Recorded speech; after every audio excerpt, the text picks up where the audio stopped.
rifja upp hérna sögu þessara húsa hérna og af hverju þau eru hérna og hvað var hérna áður en að þessi hús komið til sögunar.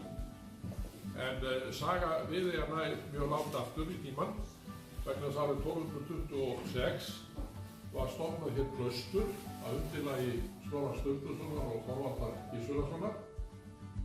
Og þetta klaustur, það stóð alveg fram til 1540 rúmlega kannski, að siðbreytingin reið yfir og klaustur voru aflögð á Íslandi.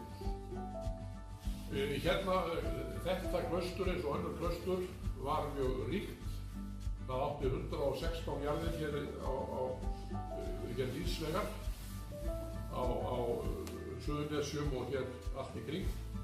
Hingað voru borgaðir tollar, það til dæmis menn borguðu hér osta og smjörtoll og það var nú ekki bara innheimtað það strax í upphafi en það voru til þinglesin bréf á Alþingi þar sem að gert var ráð fyrir þessari skattheimtu og hún kom á síðar. Og það er að hér voru eldstæð og reykár, menn höfðu bara þessi göng í þættinum áður og svöfnuðu svo í reykmetluðu lofti í sínu verkhúsum. Þannig að hér var þessi nýlundamenn komu úr öðrum landsfjórðungum til þess að bera þetta saman auðvitað.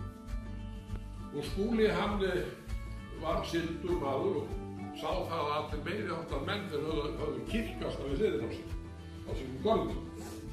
Og hann sóttist eftir því að hér reist kirkja. Og það var samþykkt 1766. Þá var Níels ætt með láti og annar húsameistari konungs tekinn við sem hét Anton og hann teiknaði þessa kirkju.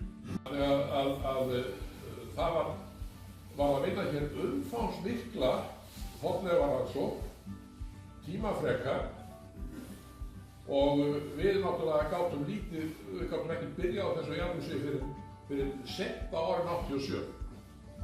Og við vorum vatnslausir líka, þannig að við gátum enga stein og búið til að búa hann alltaf til hérna úti. Nú hvað þetta hafði stóð saman. Þegar við erum síðan að borgarstjóri og borgarstjórnin fylgdist mjög með þessu verki, ríkisstjórnin líka, forseti Íslands veitir sem voru náttúrulega hérna út og allir voru mjög innbúnaðir fyrir þessa byggingu og maður fann það einhvern veginn að það vildu þetta allir þjóðir vildu þetta, bara að ráðast í þetta og gera þetta almennilega. Og ég hef sagt það að vegna þess hvað var tekið á þessu hér af miklu myndarbrag þá hafa öll þessi gömlu steinhús verið gerð upp.